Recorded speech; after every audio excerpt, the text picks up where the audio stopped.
Hello, my friends. Here I am today with a very, very special guest, Benny, the Irish polyglot. How are you, Benny?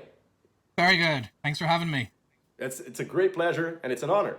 So right now you're living in New York City. That's right. Yeah, I've been here for a few years, and I've got, as we say, itchy feet, ready to travel again as soon as it's safe to do so. Nice. Same here, man. Same here. Benny and I we share many things as preferences as polyglots.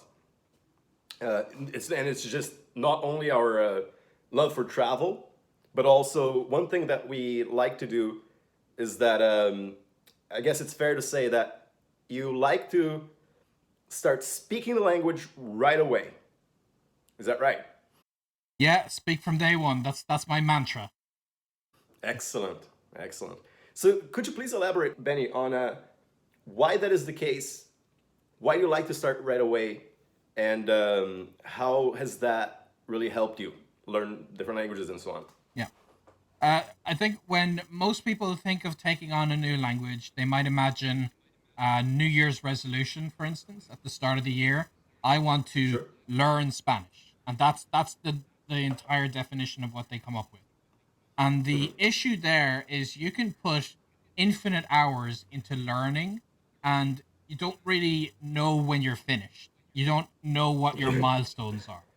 And on top of that, if your goal is to speak the language, a lot of us come up with excuses and we say, I'm not ready to speak. I need to study for another month. I need to study for another 3 months. I need to study for another year before I'm ready to speak. And I turn that on its head and I say that it's like learning how to ride a bike. The only way you're going to get good at it is if you do the thing. You don't get good at riding bikes by studying aerodynamics, you know, Yeah, or reading a book on how to or ride reading a a book bike, right? on how to ride a bike. You have to put your ass on a saddle and start pedaling. That's kind of how Yeah. what I think about languages is I want to be able to speak a language, so I have to speak from day one. And it can be very tricky. I have very little to work with, but I try to find ways to use the little I have and to expand on that every day. Nice. No, I love that. And coincidentally, I very recently used the bike analogy for, especially for going from like content with no translation, or rather with translation to no translation. So, for like a lot of Brazilians tell me, hey, I want to stop thinking in Portuguese. I want to think in English. And but they use a lot of translations. So they try to translate everything back and forth to and from Portuguese, which kind of messes you up, of course. And I was telling them like, it's cool if you just like riding a bike. Initially, you have those goofy little wheels, and that's the translation initially. But eventually, you want to remove them. And once you remove them, yeah, maybe you'll fall flat in your face like a couple times, and you're gonna make mistakes, and you're not gonna feel that comfortable initially. But eventually, you're just gonna be riding that bike without those goofy little side wheels. And one thing that has really helped me is that sometimes I would find that just knowing really like some sentences in like when you're really starting a new language would be really helpful because very often I would just like to approach like a big group of international people, be it here in Vancouver or somewhere in Europe, and sometimes I'd come across someone who had a language that was just like as a native language that was a little bit more obscure. So let's say, I don't know, like Tagalog or well, Czech isn't really obscure, but it's just like harder to find someone who speaks Czech as their mother language, like here in Vancouver. And then if I knew some sentences, just for it would be fun to get a reaction to initiate a chat, and also get feedback. Sometimes it'd be just like, oh wow, like you sound really that sounds really good. That's very understandable. Or like even sometimes I would just like practice certain sentences to a level where the person would think that I'm better in the language, which is a compliment. It's just like, oh, like they would like try to engage in a conversation, be like, oh hey, like and one of the sentences I would normally learn would be like, hey, my level in the language is still pretty basic. So Mm-hmm. say that like normally right away, so that the person doesn't get too carried away. And so I found that always like really helpful for whenever you're studying a new language. Now, one thing that we were talking about earlier, there are a ton of people who are very shy, right? And it's not, of course, it's not just an excuse. Like they're legitimately very shy. So, and like so that adds to the difficulty, I guess, of really getting out there and talking.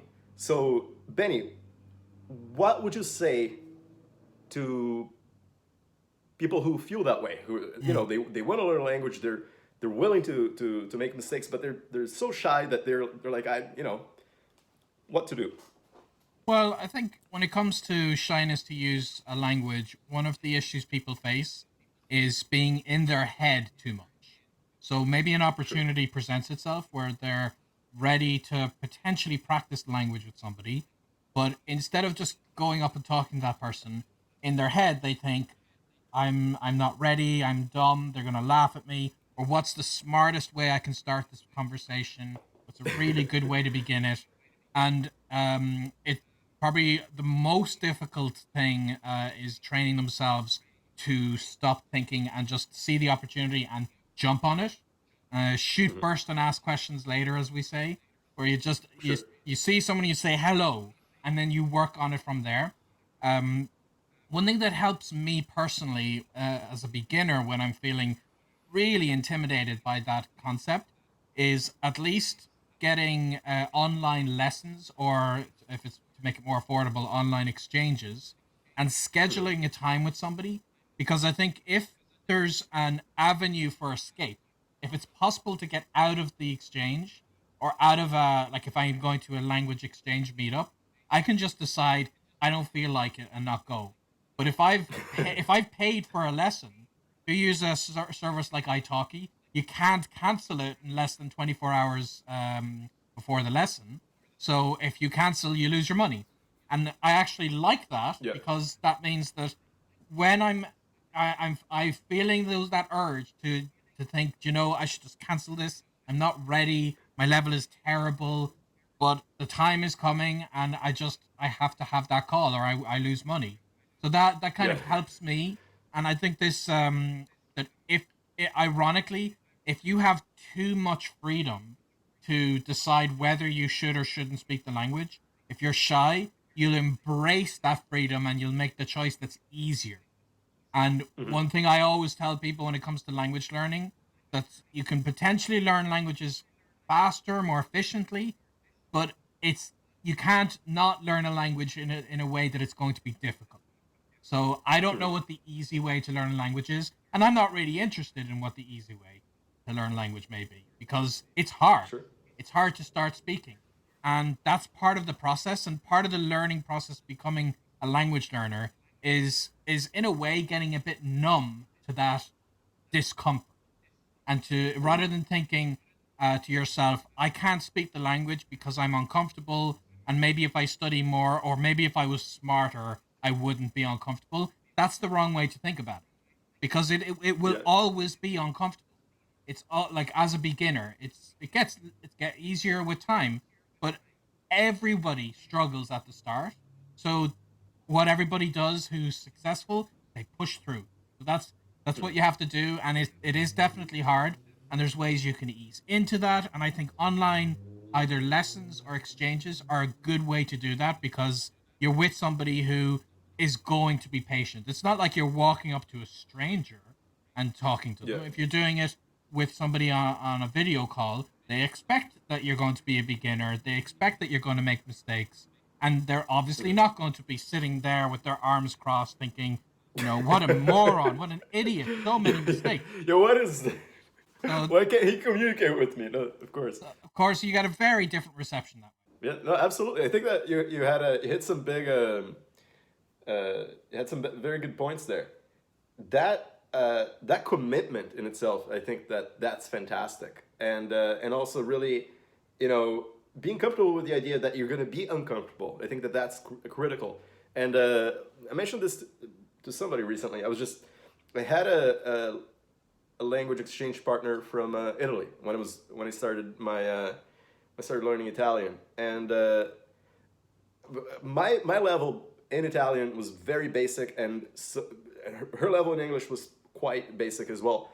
Initially, it was very frustrating, and it was just. And the funny thing is that, like, even though I already spoke Spanish, French, and Portuguese, I was just still quite. I was struggling. I was just using Google Translate the whole time trying to communicate with her. It felt so uncomfortable, and it was just like it was frustrating. It was like, oh God, like I can't wait. But we kept doing it. We did it for I don't know, like we disconnected for a bit, and in the time that we disconnected, then like I progressed significantly because I just put a ton of effort into Italian. At that time, I was doing Italian and Dutch at the same time. Then finally, I reached maybe around B2. Then we reconnected, and then it was so satisfying. And I think that that's really important for people to know too, because like once you push through that, then like we had a chat, and she was like, "Wow, Gabriel, like your Italian is amazing right now. Like, what happened? Like in such a whatever span of time that was, like because we disconnected maybe for 3, 4, 5 months, I don't know. So it was just so satisfying to like later be able to reach that level and be like, awesome. It was just I remember how hard it was back then, and how uncomfortable it felt, and so on. So I think that that's really cool. So just one more question for you, Benny. A lot of people ask me this because they see that I like to travel, you like to travel, but is it possible then to, or like what are your thoughts on people just learning a language at home without traveling? Because some people are like under the impression that like, okay, Benny has traveled to so many countries, Gabriel has traveled to so many countries, so maybe they just learned those languages while traveling. Yeah, So what are so your thoughts? my thoughts are very, very distinctly that you should not travel to the country to learn the language. Like I'm very blunt about that, because if you think that being in the country is going to solve your language learning problems, you're wrong. I thought that moving to Spain would magically make me learn Spanish. I thought that just living in that country would solve the problem.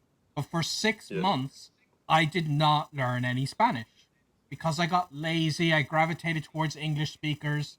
And then Hmm. in some other projects, it's been like when I tried to learn Mandarin, I went to Taiwan and I lived there for Hmm. several months. And of course, it's a very different language. It has its own challenges. But to be honest, Hmm. the hardest part for me wasn't actually anything to do with tones and grammar or anything. It was the fact that I was in this very strange culture, and I didn't have any friends, and because I was Hmm. avoiding using English, I felt very lonely, and in a completely foreign environment. So I actually don't recommend people traveling to learn the language. What I've done since then is I've learned the language from home, whether that be over the Hmm. internet, and it doesn't matter where you are. When I wanted to learn Egyptian Arabic, I happened to actually be in Brazil at the time. I was in Belo Horizonte, which doesn't have any Egyptians that I could meet, but I Yeah. created a virtual immersion environment. And what was Excellent. great is I'm obviously not saying don't travel. I love travel. I love other cultures. Hmm. But it's such a pity if I only have 3 months in a country, for example, and I go to that Hmm. country, and I think back on so many experiences I've had that I could have been out exploring the country, but I was at home studying and taking lessons because I Hmm. had to if I wanted to improve my language skills. But I was in the So. country and not really taking advantage of it. So what I Hmm. recommend anyone who has a travel bug and they really want to explore a country is right now, while you are not traveling, to put as much effort as you can into learning the language, so you don't have to spend any time in language learning mode while you're there, and you can just enjoy Yeah. the country. So I, Yeah. I actually think it's better to learn at home because you have a certain amount of comfort and predictability and control Yeah. over your schedule, depending obviously on your current lifestyle. But there's a lot of unpredictability when you're in another country, and that Hmm. adds to the already challenging task of Sure. learning a language. So, in my opinion, I've traveled a ton, but my best experiences have been in countries where I put the time in beforehand to learn the language. That is an excellent point, especially because of course, if you're going to be stuck in a room studying, what's the, it won't matter if it's in Spain or like in Brazil or wherever. Like Yeah. you can just do that at home first, create an atmosphere of immersion, which is perfectly possible and easy to do with the internet nowadays. And then go like have like a good level, and then go and explore and enjoy the country. No, that's a very good point. So thank you so much, Benny. A pleasure to have you on the channel. Hopefully, we'll do this again soon. I look forward to it. Thanks for having me, and happy language learning, everybody watching.